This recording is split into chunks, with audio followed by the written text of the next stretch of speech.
Vamos a empezar esta conferencia a modo de resumen sobre el gran engaño. Viene a ser la continuación de la conferencia anterior, de la número 82 de hace un año. Ahora ya llevamos más de 100 y pico largas. Y vamos a seguir con esta temática que parece que a pocos nos puede llegar a interesar, pero que realmente tiene una significación tremenda para cada uno de nosotros. La hemos titulado De Papa a Papa. Y como veis aquí, solo con las imágenes ya tenéis el compendio de lo que vamos a tratar. La oscura verdad sobre los jesuitas y su objetivo. Sabéis que este papa que ha entrado ahora es jesuita. Pues bien, vamos a destapar un poco quiénes son realmente los jesuitas. Antes de la dimisión de Benedicto XVI, vamos a situarnos. Los chinos reciben el año de la serpiente, un periodo que vaticina sabiduría y prudencia. Y diréis, ¿y esto qué tiene que ver? Pues bien, este periodo de la serpiente es el año que ellos esperan, donde pueden cambiar el curso de la historia. Esto lo esperan los chinos, las tradiciones orientales de las que tanto estamos recibiendo sus influjos y que también aceptados están siendo en Occidente actualmente. Pues bien, en este año hay personas de los chinos mismos que están declarando algo muy interesante. Dentro de sus augurios para el nuevo año, Zhang dijo que será un buen año para los negocios, las reparticiones y los asuntos políticos, ya que el único reptil del calendario chino es símbolo de buena fortuna y sabiduría. Esto es la serpiente para ellos. El año de la serpiente es idóneo para arrojar los viejos hábitos y pensamientos, dijo Zhang, sobre el futuro cambio de gobierno. Es el año para reinventarse. Las serpientes cambian de piel y los humanos también podemos hacerlo, resumió. Fijaos que estamos hablando de China, pero es que esto mismo es lo que ha sucedido en el Vaticano. También se han reinventado, se han mudado de piel. Lo han hecho o no con el cambio de papa. Vamos a verlo. Aquí tenéis, llega el año de la serpiente, que además es llamada también el pequeño dragón. Aquí lo tenéis, no son invenciones, y que además coinciden cada vez que sucede este año de la serpiente o del pequeño dragón en marcadas desgracias para la humanidad. Año de la serpiente o pequeño dragón de agua significa cambio y desgracias. Pero también recordemos, y esto ya lo mostramos anteriormente, que hay un lugar donde describe qué es la serpiente o qué es el dragón, que es lo mismo. Y para eso deberíamos recurrir a textos muy antiguos, bíblicos, que son desechados por mucha gente, donde nos dice que es Satanás. A eso es lo que la cultura oriental le rinde tributo. Y que va asociado, cómo no, con el número 13, tal como demostramos en la conferencia anterior. Mirad qué texto tan curioso en Apocalipsis 12:9, donde dice: y fue lanzado fuera el gran dragón, la serpiente antigua, que se llama Diablo y Satanás, el cual engaña al mundo entero. Fue arrojado a la tierra y sus ángeles fueron arrojados con él. Y diréis, ¿y esto qué tiene que ver? Pues sencillamente, cuando sabemos descifrar lo que ponen estos enigmáticos textos, podemos entender el gran engaño que está montado para hacernos creer las cosas que realmente no son buenas como buenas. Aquí tenéis, el Papa saluda a China, precisamente, y Extremo Oriente por Año Nuevo Lunar. Y aquí él da ese reconocimiento hacia China, hacia los países del lejano Oriente, precisamente en este nuevo año lunar que comenzó el día 10 de febrero. La renuncia de Benedicto XVI viene prácticamente después de todo esto, y es el momento del cambio, de esa transmutación. Dice que renunció por falta de fuerzas. Nosotros en las conferencias demostramos que no es por eso. Hay muchos más factores detrás. El anuncio de la renuncia del Papa llegó completamente de sorpresa, pero para entender su lógica hay que considerar también la fecha del calendario. Atención a esto, no son casualidades el momento de su fecha. Hoy, efectivamente, para la Iglesia la fiesta litúrgica es el de la Virgen de Lourdes, en el aniversario de las apariciones marianas más célebres. ¿Y cuándo sucedió eso? Días 11 de febrero. Mirad qué extrañas casualidades, una vez más, vuelven a coincidir aquí. El Papa renuncia a los 85 años, 8 más 5, 13. Estamos haciendo numerología, lo que ellos trabajan habitualmente, que es cábala. en verdad, espiritismo. Día del anuncio, día 11, que significa aprobado por ley divina. Por eso eligió ese día. Hora anuncio, renuncia del Papa por los medios de comunicación a las 11:47, sumado da 13. Día y mes del anuncio, 11 del 2, sumado 13. Día del anuncio coincide con la celebración de la Virgen de Lourdes, que igual 11 de febrero da 13. Que, por cierto, quien se aparece allí no es la Virgen de Lourdes, como bien hemos demostrado. O se presentaba sus manifestaciones. Día, mes y año del anuncio, 11 del 2 del 2013. Sumado todo da 10. El 10 significa plenitud. 1 más el 0, que es igual a Dios. Fecha de emisión, 28 del 2 del 2013. Sumamos todo, nos da 18, que es 3 veces 6, el número de la bestia. Y además es el año de la serpiente o pequeño dragón de agua, que significaba cambio y desgracias, Satanás, número 13.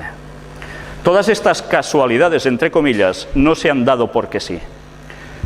¿Hubo un mal presagio o una señal? ¿Recordáis esto? Fue precisamente cuando el Papa renuncia. Justo se manifiesta este relámpago con un estruendo enorme en la Basílica de San Pedro. Aquí lo tenéis más ampliado incluso. Pero mirad qué texto aparecía en Lucas 10:18, un texto bíblico. Y les dijo, yo veía a Satanás caer del cielo como un rayo. Justo, ¿dónde? En el Vaticano. La elección del Papa Francisco. Ya entramos en el cambio. Jorge Mario Bergoglio, nuevo Papa con el nombre de Francisco. Mirad bien la fecha del recuadro, 13 del 3 del 2013. Aquí lo tenéis, sumado todo, una vez más, nos da 13, y fue en un día 13. 13 es muerte y nacimiento, cambio total, transformaciones, 12 más 1 igual a Mesías. En ocultismo, satanismo, el 13 es Lucifer, Satanás. ¿Estos números han sido casualidades? Recordemos un extracto del gran engaño de la conferencia número 3 del año 2006, cuando hubo el cambio de pontificado de Juan Pablo II a Benedicto XVI. Esto fue en directo, lo grabamos en esos momentos, con este resumen de coincidencias que también todo daba 13. Aquí lo tenéis mejor ilustrado. Serán siempre casualidades, ¿verdad?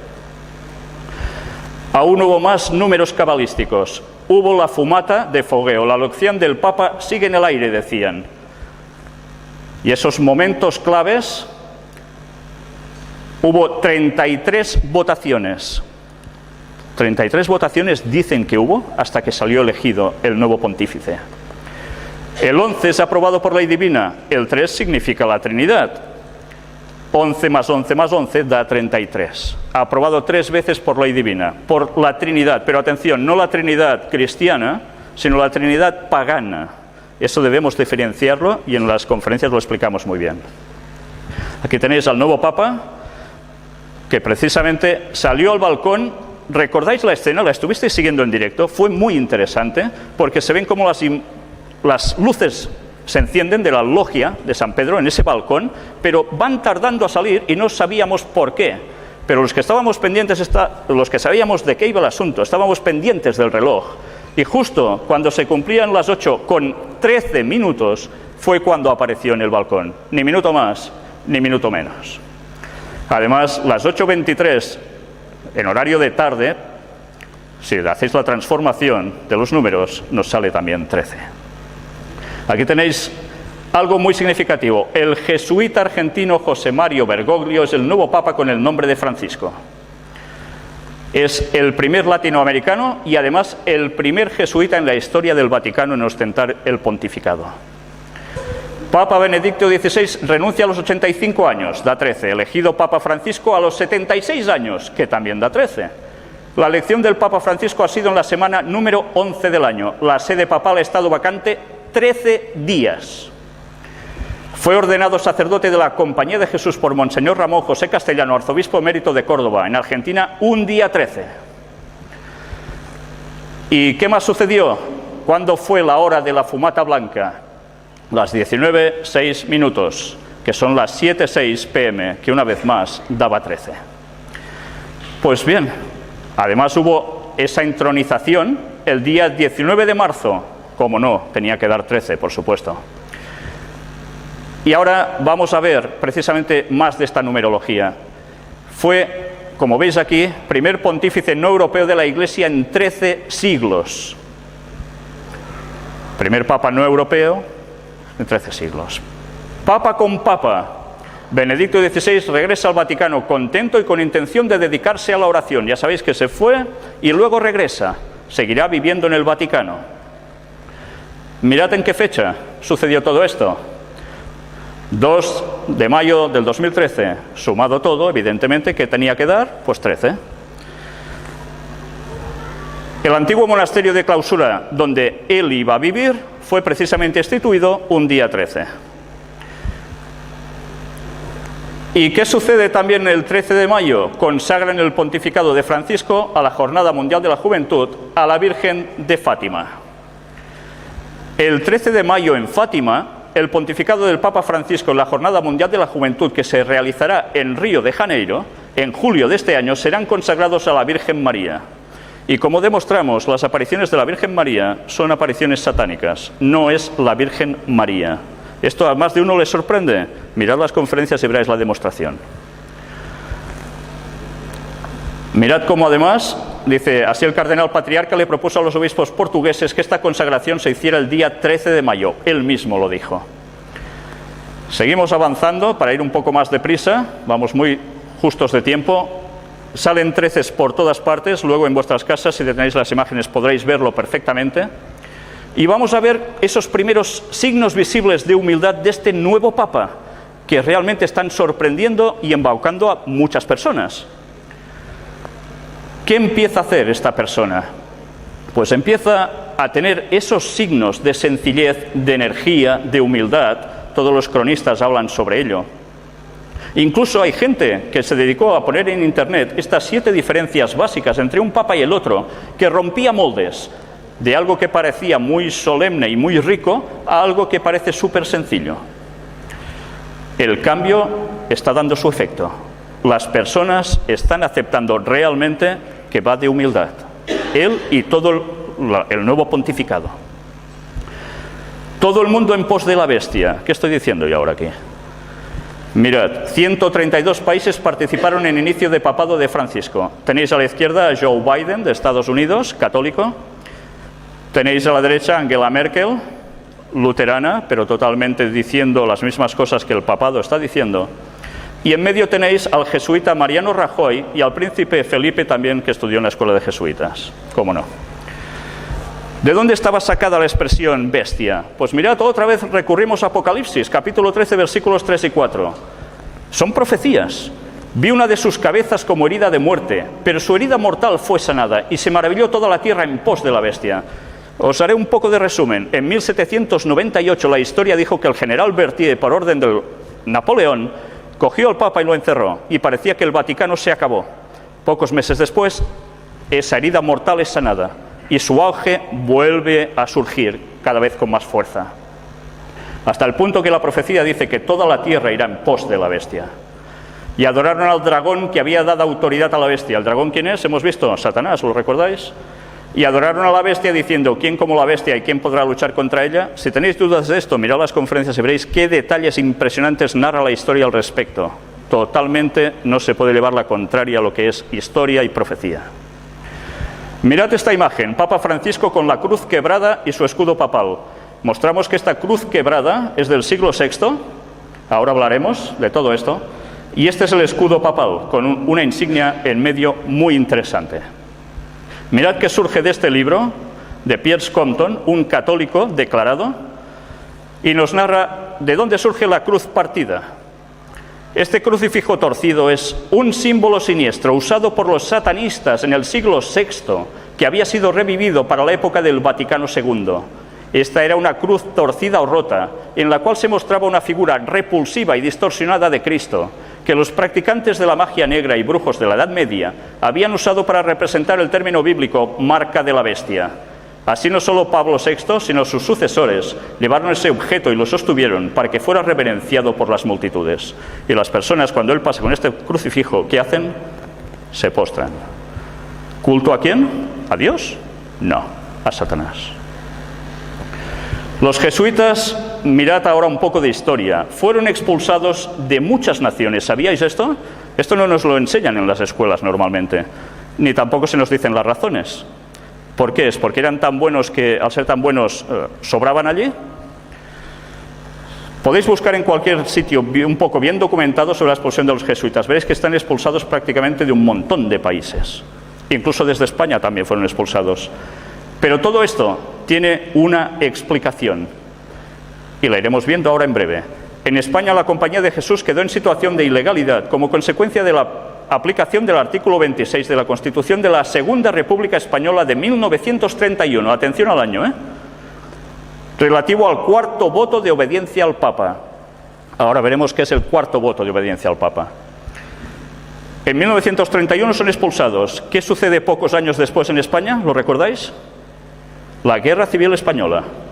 ¿Qué ha sucedido después de cada país donde han sido expulsados los jesuitas? Una guerra. Y ellos, al cabo de nada, vuelven otra vez allí. Estad atentos a Corea, porque en Corea sucedió lo mismo. Y aquí tenéis el Papa Negro, que es Adolfo Nicolás, el general superior de los jesuitas. Sabéis que ellos funcionan como una orden militar. Y a la derecha el Papa Blanco. ¿Quién manda en verdad? ¿El Papa Blanco o el Papa Negro? El Papa Negro es el general de la orden, el otro no. Y ahora vamos a ver el juramento de los jesuitas, y que es la verdadera causa de su expulsión. Lo que vais a ver ahora está extraído de las palabras de Alberto Rivera, un ex jesuita que, por decir lo que dijo, le costó el envenenamiento y su muerte. Estad atentos a lo que ahora vais a ver. El lado oculto de los jesuitas, su juramento extremo. ¿Veis su insignia? Luego hablaremos un poco. En este extracto nos dice: el propósito de la orden jesuita, formalmente establecido por el Papa en 1540, es destruir la reforma protestante. Ellos lo llaman la contrarreforma. Nicolini de Roma escribió: los jesuitas, por su mismo llamado, por la misma esencia de su institución, están ligados a buscar por cada medio, recto o malo, la destrucción del protestantismo. Esta es la condición de su existencia, el deber que ellos deben cumplir o cesar de ser jesuitas. Y aquí tenéis de dónde está extraído, 1894. Y ahora mirad el extracto del juramento de los jesuitas. Para este fin el jesuita profeso se tiene obligado a sí mismo con un juramento, parte del cual fue publicado en 1899. Y vamos a ver qué pone allí.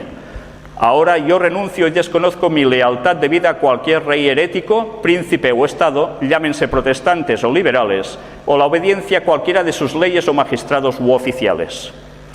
Luego declaro que la doctrina de las iglesias de Inglaterra y Escocia, de los calvinistas, hugonotes y otros del nombre protestante o liberales, ser condenables, y ellos mismos ser condenables los que no abandonarán las mismas. Luego declaro que yo ayudaré, asistiré y aconsejaré a todos o algunos de los agentes de su santidad en el lugar donde yo esté, en Suiza, Alemania, Holanda, Dinamarca, Suecia, Noruega, Inglaterra, Irlanda o América, o en cualquier otro reino o territorio al que yo vaya, y haré mi máximo esfuerzo para extirpar a los herejes protestantes o las doctrinas liberales y destruir todo pretendido poder, que sea legal o no. En 1981, Alberto Rivera denunció estas cosas. Aquí tenéis a Adolfo Nicolás, español. Ceremonia de introducción y juramento extremo de los jesuitas. Habla el superior. ¿Sabéis? Ellos tienen grados como la masonería. Los de abajo no saben nada. Creen en lo que hacen, son sinceros. Pero a medida que van subiendo se van enterando de realmente qué es lo que los mueve y qué función va a ser la suya. Hijo mío, hasta aquí tú has sido enseñado para actuar como el disimulador entre los católicos romanos, para ser un católico romano y para ser un espía aún entre tus propios hermanos, para no creer a ningún hombre, para no confiar en ningún hombre. Entre los reformadores, para ser un reformador. Entre los hugonotes protestantes franceses, ser un hugonote. Entre los calvinistas, ser un calvinista. Entre los protestantes, aquellos que protestan y están en desacuerdo con la institución católica romana, generalmente ser un protestante. Y obtener su confianza y buscar aún predicar desde sus púlpitos. Y denunciar con toda la vehemencia, emoción violenta, en tu temperamento a nuestra santa religión y al Papa, y aún descender tan bajo como para llegar a ser un judío entre los judíos, para que tú puedas estar habilitado a reunir toda la información para el beneficio de tu orden como un fiel soldado del Papa. ¿Sabéis qué es esto? Infiltración. Se harían pasar por protestantes, como grandes predicadores incluso. Se pondrían también, no solo esto, porque hay más, en política, para llevar al pueblo al objetivo que ellos pretenden, la sumisión al Vaticano. Y sigue hablando de todo lo que harían, y la verdad es que es realmente escalofriante, porque hablan de que si conviene matar, matarán. Casi nada. Todo esto lo podréis ver en detenimiento en vuestras casas. Mónita secreta de los jesuitas o instrucciones reservadas, esto aún se puede encontrar. Era secreto, se destapó. Aquí lo tenéis. Y aquí es donde Alberto Rivera explicó todas sus experiencias. Mirad que también apareció aquí. Los jesuitas fueron hace años expulsados de los territorios de España por conspirar gravemente contra el Estado y la autoridad del soberano, a costa de quien al mismo tiempo vivían y se expandían. Hay que tener presente que durante muchos años en el diccionario de la Real Academia Española, la palabra jesuita era definida como dos cosas: perteneciente a la orden jesuita o bien hipocresía. Esta última definición fue borrada en 1967, ¿por qué sería? En numerosos textos literarios, el hacerse el jesuita es el hacerse pasar por inocente sin serlo. Impresionante. Y vamos a ver unas frases célebres referidas a los jesuitas. John Adams, segundo presidente de los Estados Unidos de América. La historia de los jesuitas quizás no se ha escrito de forma muy elocuente y, sin embargo, está apoyada por autoridades incuestionables. La restauración de la orden jesuita en el año 1814, llevada a cabo por el Papa Pío VII, representó ciertamente un paso hacia la crueldad, la oscuridad y el despotismo y muerte. No me gusta la apariencia de los jesuitas. Si alguna vez ha habido algún grupo de hombres que ha merecido condenación aquí en la tierra y en el infierno, esta es la sociedad de Ignacio de Loyola, los jesuitas. Se los conocía muy bien, porque luego veréis qué hicieron ellos en Estados Unidos y que no nos han explicado en las escuelas. Abraham Lincoln, todos lo conocéis. La guerra civil americana nunca hubiera sido posible sin la siniestra influencia de los jesuitas. ¿Ahora entendéis por qué sucedió la guerra de secesión en los Estados Unidos? Querían someter la nueva nación a Roma, cuando surgió como protestantes. Samuel Morse, el inventor del telégrafo. Los jesuitas son una sociedad secreta, como tipo de orden masónica, pero con sobreañadidas horrorosas y detestables características, 1000 veces más peligrosa. Y mirad las instrucciones secretas de Loyola, su fundador. Finalmente, hagamos todo con tal grado de astucia que podamos ganar dominio sobre los príncipes, los nobles y los magistrados de cada lugar, para que estén listos a nuestra llamada y a nuestra disposición, incluso al punto de sacrificar sus propias familias, así como los más íntimos amigos, cuando digamos que es para nuestro interés y ventaja. Y todo esto es historia. ¿La conocíais? Os recomiendo este libro, Vatican Assassins, donde se muestran estas citas y muchas más con historia, todo con detenimiento. Aquí hay un pequeño extracto de este libro que habla sobre los jesuitas, de Eric John Phelps. Los jesuitas, ahora formalmente suprimidos por el Papa en 1776, estuvieron aliados con Federico el Grande de Prusia y Catalina de Rusia. El general jesuita estaba en control del rito escocés de la masonería y ahora buscaron una alianza con la casa masónica de los Rothschild en Inglaterra, de los cuales hemos hablado en las conferencias. Para lograr esto, el general jesuita escogió a un jesuita que era judío por raza, Adam Weishaupt. Weishaupt era un brillante instructor de ley canónica, el maligno Concilio de Trento, en una universidad jesuita en Bavaria, de donde precisamente es Angela Merkel. El del Colegio Jesuita de Ingolstadt se dice haberse iniciado la secta conocida como los Illuminati de Bavaria, os suena, ¿verdad? Fundado por Adam Weishaupt. Su fundador nominal, sin embargo, parece haber tenido un papel subordinado, aunque conspicuo, en la organización de esta secta. ¿Y qué sucedió? En 1 de mayo de 1776 se crea la Orden de los Illuminati. Y así podríamos encontrar aún más cosas, hasta que llegaremos a unas frases de Napoleón que fue usado por ellos mismos y que después los citó. Los jesuitas son una organización militar, no una orden religiosa. Su jefe es un general de un ejército, no el mero padre abad de un monasterio. Y la meta de esta organización es poder. Poder en su más despótico ejercicio. Absoluto poder, universal poder. Poder para controlar el mundo por la voluntad de un solo hombre. Jesuitismo es el más absoluto de los despotismos y a la vez el más grande y más enorme de los abusos. El general de los jesuitas insiste en ser el amo, soberano sobre los soberanos. Donde quiera que los jesuitas son admitidos, ellos serán amos, cueste lo que cueste. Su sociedad es por naturaleza dictatorial y por lo tanto es el enemigo irreconciliable de toda autoridad construida. Cada acto, cada crimen, aunque sea atroz, es una obra meritoria si se comete para el interés de la sociedad de los jesuitas o por la orden del general. Y todo esto es historia. Hay más frases célebres y aún podríamos seguir así muchísimo más. Otro libro que os recomiendo, Los terroristas secretos, de Bill Hughes, donde veréis incluso quién estuvo detrás del hundimiento del Titanic. Increíble, ¿eh? Y otro libro imprescindible que no debería faltar en ninguna biblioteca, El conflicto de los siglos, escrito por Ellen White en 1827 a 1915, que vivió ella. El libro es de 1888. Mirad que escribió bien documentada sobre los jesuitas. Pasados los primeros triunfos de la Reforma, Roma reunió nuevas fuerzas con la esperanza de acabar con ella. Ya sabéis, la Reforma protestante iba contra el poder del Vaticano. Entonces fue cuando nació la Orden de los Jesuitas, que iba a ser el más cruel, el menos escrupuloso y el más formidable de todos los campeones del papado. Libres de todo lazo terrenal y de todo interés humano, insensibles a la voz del afecto natural, sordos a los argumentos de la razón y a la voz de la conciencia, no reconocían los miembros más ley ni más sujeción que las de su orden, y no tenían más preocupación que la de extender su poderío. El Evangelio de Cristo había capacitado a sus adherentes para arrostrar los peligros y soportar los padecimientos, sin desmayar por el frío, el hambre, el trabajo, la miseria, y para sostener con denuedo el estandarte de la verdad frente al potro, al calabozo y a la hoguera. Para combatir contra estas fuerzas, el jesuitismo inspiraba a sus adeptos un fanatismo tal que los habilitaba para soportar peligros similares y oponer al poder de la verdad todas las armas del engaño. ¿Por qué creéis que están siempre en los primeros puntos de conflicto los jesuitas? Son los soldados del Papa.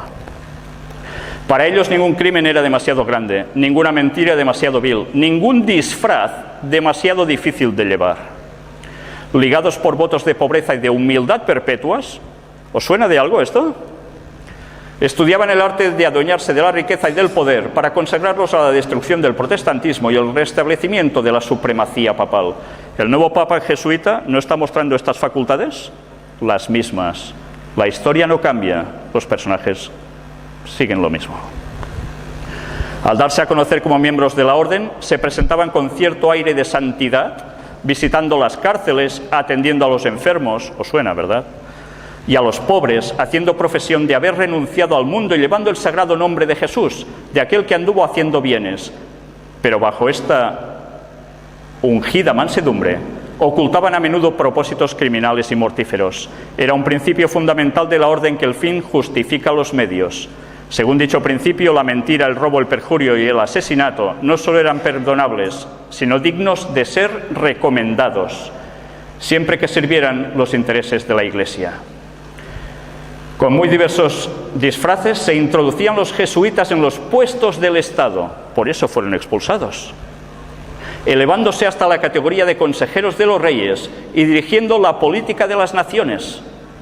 Se hacían criados para convertirse en espías de sus señores, establecían colegios para los hijos de príncipes y nobles y escuelas para los del pueblo, y los hijos de padres protestantes eran inducidos a observar los ritos romanistas. ¿Se dedican o no los jesuitas a la educación? Es su punto clave, ¿verdad? ¿Para qué creéis que es? Para preparar a los niños para después.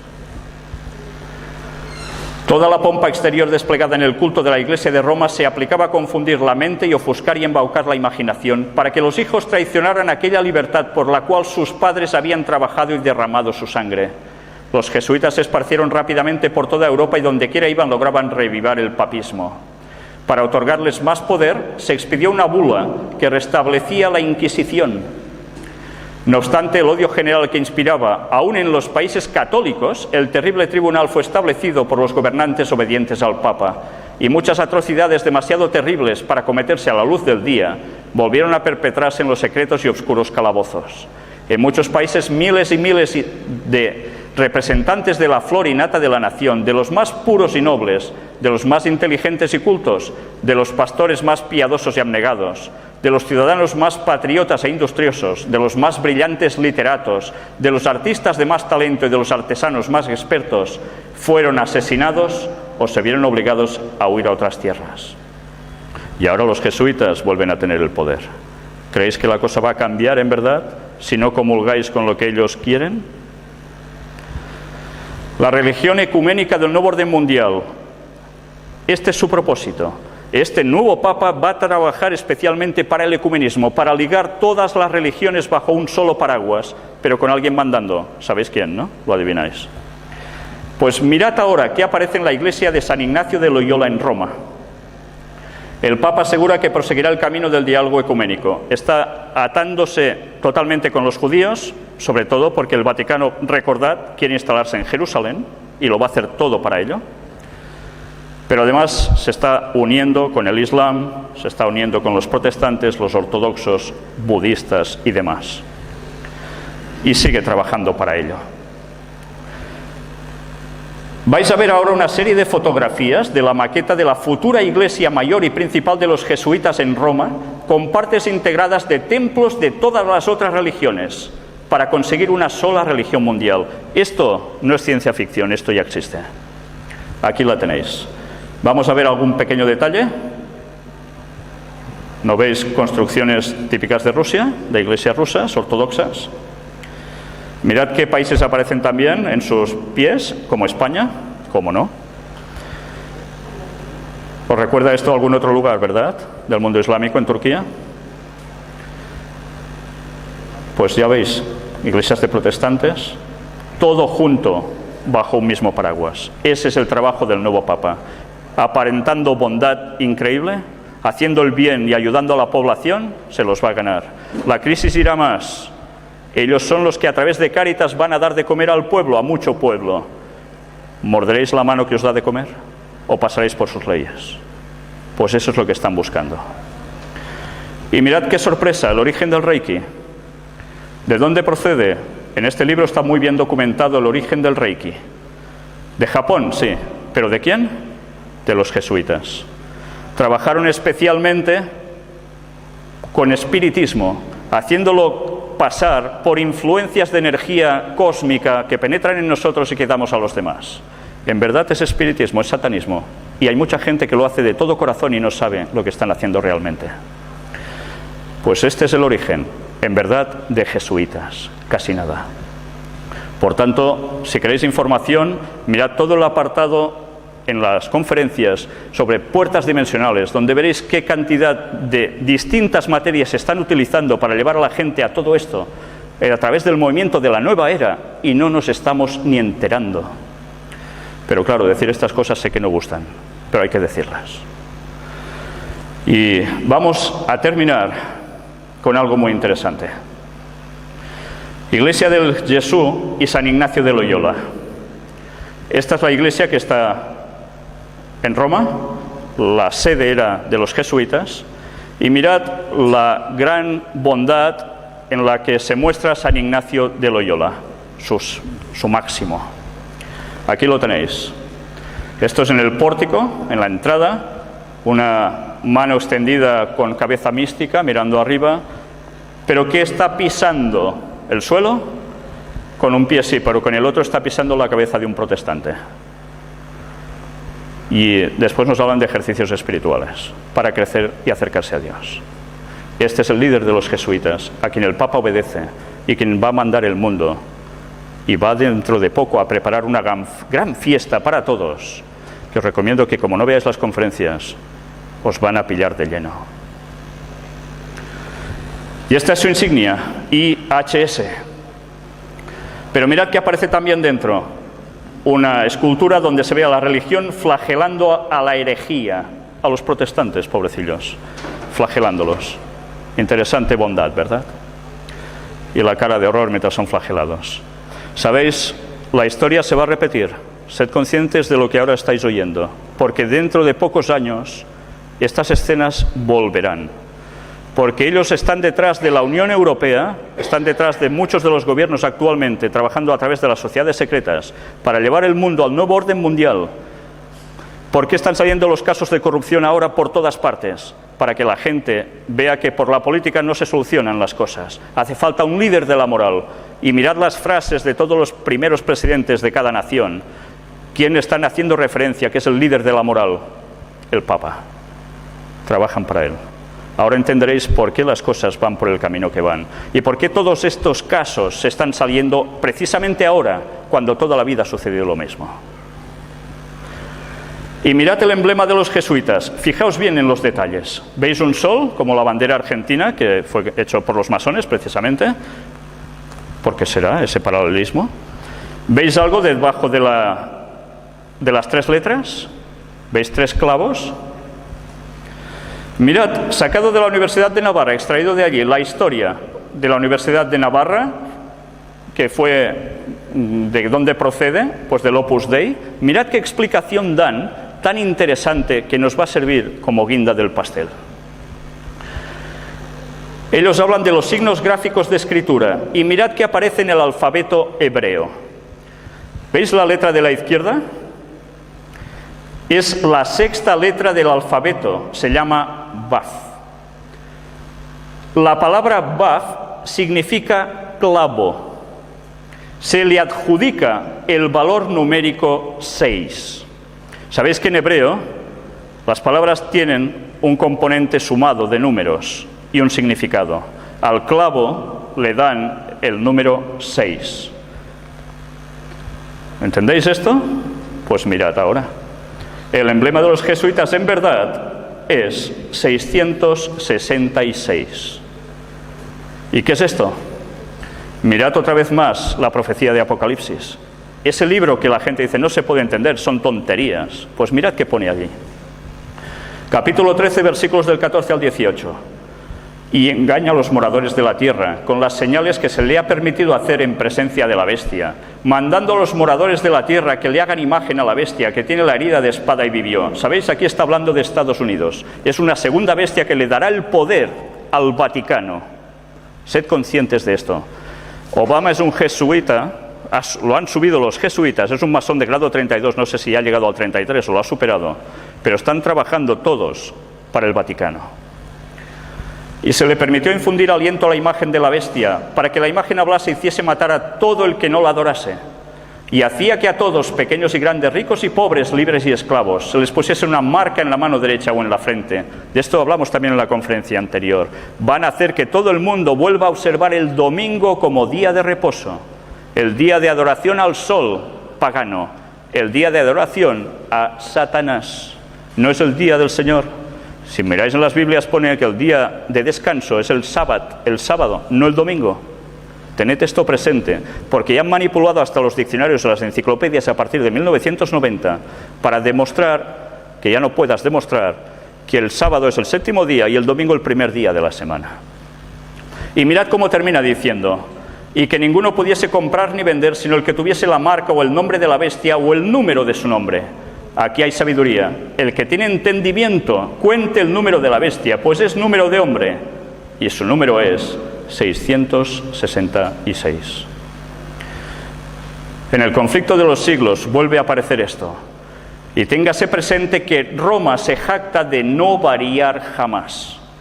Los principios de Gregorio VII y de Inocencio III son aún los principios de la Iglesia Católica Romana, y si solo tuviese el poder, los pondría en vigor con tanta fuerza hoy como en siglos pasados. Pocos saben los protestantes lo que están haciendo al proponerse aceptar la ayuda de Roma en la tarea de exaltar el domingo. Mientras ellos tratan de realizar su propósito, Roma tiene su mira puesta en el restablecimiento de su poder y tiende a recuperar su supremacía perdida. Los protestantes están doblegando a Roma. Y termina diciendo Apocalipsis 18, algo que define la situación de la Iglesia Católica Romana. ¿Por qué creéis que ahora desde el Vaticano se fomenta la lectura de la Biblia, cuando en la Edad Media se quemaban las Biblias. Y se quemaba cualquiera que tuviese un solo texto escrito en su bolsillo. Porque ahora, como no pudieron acabar porque salió la imprenta con Gutenberg y empezaron a publicar Biblias en el idioma del pueblo, mucha gente se dio cuenta del gran engaño que tenían montado con ese falso cristianismo que estaban pintando, que no tiene nada que ver con el real. Y mirad qué interesante lo que aquí pone. Ahora ellos dicen, leed la Biblia, pero nosotros somos los únicos que la pueden interpretar. Entonces no ganamos nada, ¿verdad? Después de esto, vi a otro ángel descender del cielo con gran poder y la tierra fue alumbrada con su gloria. Está hablando de un mensaje que se iba a dar a este mundo, justo antes de que suceda todo esto. Y clamó con voz potente diciendo, ha caído la gran Babilonia, y se ha hecho habitación de demonios y guarida de todo espíritu inmundo y albergue de toda ave inmunda y aborrecible. Babilonia, cuando se escribió este texto, ya no existía. Hacía siglos que había desaparecido. ¿A quién hacía referencia? Porque todas las naciones han bebido del vino del furor de su fornicación, y los reyes de la tierra han fornicado con ella, y los mercaderes de la tierra se han enriquecido de la potencia de sus deleites. ¿Sabéis? Esto se aplica perfectamente a Roma. Ellos están detrás de las grandes transacciones comerciales que, trabajando con la masonería, están creando grandes monopolios y que mueven el petróleo mundial. Yo os lo digo por contactos personales que tengo, que dejan muy claro que esto no son bromas. ¿Y quién decide quién explota el petróleo? Ellos son. Y parece que no tengan nada que ver, ¿verdad?